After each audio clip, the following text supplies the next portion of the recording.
You know the feeling. We've all been there. You're stuck in bumper-to-bumper traffic, you're late for something important, and you're just thinking, does anyone in charge have any idea how bad this is? Well, what if they did? What if every single frustrated tweet or Reddit post about traffic wasn't just you shouting into the void? What if it was actually being heard? That's exactly what we're going to dig into. So you fire off that tweet, right? This commute is a nightmare, or when will this construction ever end? It feels good to vent, but you probably figure it just disappears into the digital ether. Well, a really fascinating new study suggests those messages are way more than just digital steam.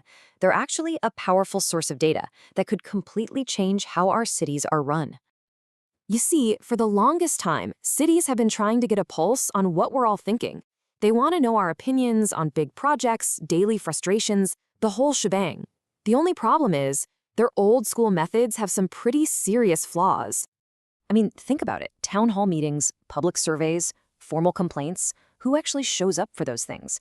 It's usually a small, very passionate group of people, not really a true snapshot of the whole community. Plus, it's so slow. By the time they analyze a survey, the problem on the ground might have totally changed. It's basically an analog solution in a very, very digital world. But that analog system is getting a major digital upgrade. This is where social media comes into the picture. Platforms like Twitter and Reddit have become this huge, real-time, and let's be honest, brutally honest public forum on what it's like to live in a city. It's a whole new channel for officials to listen in. And wow, when you put them side by side like this, the difference is just night and day. The old way is slow, it's dated, and you're only hearing from a small, potentially biased group. The new way, it's instant, it's happening on a massive scale, and it is so candid. People aren't filtering their thoughts for a city official, they're sharing their raw, in-the-moment feelings. So, to really put this idea to the test, some researchers decided to focus on Knoxville, Tennessee. It's a mid-sized city, it's growing, it's dealing with big infrastructure projects, the kind of place a lot of us live in. They decided to tune into the city's digital chatter and just listen. And they gathered a ton of data. We're talking nearly 8,000 public posts over 2 years from both Twitter and Reddit.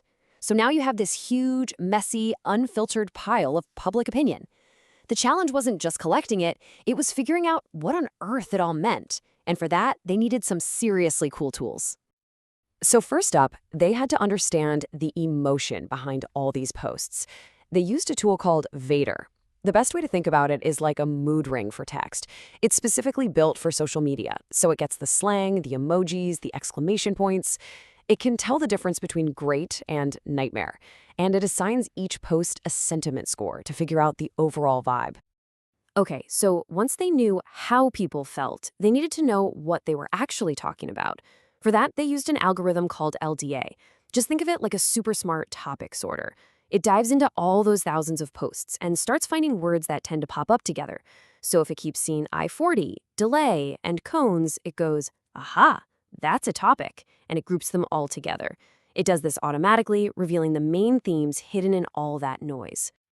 So, armed with these tools, the researchers were finally able to put together a real, data-driven report card on Knoxville's traffic. And what they found was pretty eye-opening. And the very first number that just jumped off the page was this one: 35.2%. Let that sink in. Over a third of all the posts about traffic were negative. For every 3 comments, more than 1 was a complaint. That is a seriously powerful signal. And this chart really puts that number into perspective. You can see that a big chunk was neutral, just people sharing traffic updates. But look at the negative posts compared to the positive ones. The negatives, at 35%, are almost double the positives. It kind of proves what we all suspect, right? We are way, way more likely to complain about something than we are to praise it. And behind all that data are real people feeling real frustration. This is a direct quote from one of the posts they analyzed. It's not just a number on a chart, it's the voice of a real citizen having a really bad day, stuck in a traffic jam. And that's a voice city planners really need to hear. But they went even deeper than just good versus bad. And this is where it gets fascinating. That topic sorter, the LDA algorithm, identified these main themes. Now, no surprise, construction delays and accidents were super, super negative. But check out the bottom 2 rows. Talk about public transportation was almost perfectly neutral. And general traffic, which included posts about programs designed to help congestion, was actually positive. This tells planners not just what's going wrong, but also what they might be doing right. This chart just shows us what people were talking about the most, and you can see it. General traffic and construction delays were the two biggest topics by far. In fact, if you lump the two construction-related topics together, that's more than a third of the entire conversation right there. So we now know the biggest pain points are also what people are talking about the most. And another cool finding, different platforms are used for different things. Twitter was the place for those immediate, in-the-moment complaints. The, I'm stuck in traffic right now posts. Reddit, on the other hand, was where people had those longer, more detailed discussions about commuting strategies or ideas for making things better. So this is more than just some interesting data. It's an actual, actionable guide.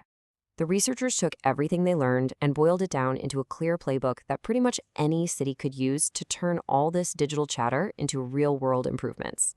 And here it is, step 1, proactive communication. People were intensely negative about construction, right? So get out ahead of it. Use social media to give real-time updates and explain why the disruption is happening. Step 2, address the narrative. Use the data to find and fix those specific little frustrations, like not enough parking near a project. Step 3, refine implementation. If you've got a controversial idea like new bike lanes, don't just roll it out everywhere. Test it small, listen to the real-time feedback, and make it better. And finally, step 4, leverage the positive. People were actually positive about that Smart Trips program, so double down on it. Promote it, expand it, and give people more of what's already working. So what does all this mean for the future of our cities? Well, it really points to a pretty radical shift in how we think about city planning and, just being a citizen. The core idea here is this. Every one of us walking around with a smartphone becomes a kind of real-time sensor, constantly beaming back feedback on how the city is working or not working. This gives city planners this dynamic, up-to-the-minute map of what people are feeling, letting them move from just guessing what the public wants to actually know it. This technology proves that our cities can listen in a way they never, ever could before. It turns all our online grumbling from just noise into a clear signal. So the question is no longer if they're listening. The real question is, what do we want to say? If you knew, for sure, that your city's planners were reading, what would you want them to know?